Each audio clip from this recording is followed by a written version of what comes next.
خواب میں چور دیکھنے کی تعبیر حالات پر منحصر ہے۔ عام طور پر چور خواب میں آنا غیر متوقع موقع، خطرہ یا کسی قسم کے نقصان کی نشاندہی کرتا ہے۔ چور بعض اوقات غیر متوقع مواقع یا خوش قسمتی کی علامت ہوتا ہے، جو مالی، جذباتی یا روحانی طور پر آپ کے لیے فائدہ مند ہو سکتے ہیں۔ یہ اس بات کا اشارہ بھی ہو سکتا ہے کہ آپ کو اپنے ارد گرد کے مواقع پر نظر رکھنی چاہیے۔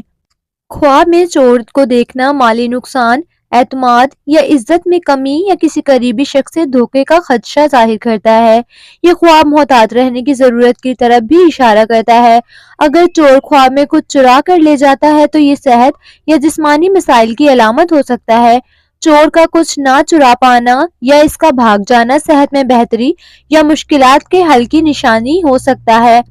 چور کا گھر میں داخل ہونا اکثر ازواجی یا خاندانی مسائل کا اشارہ کرتا ہے، جیسے کسی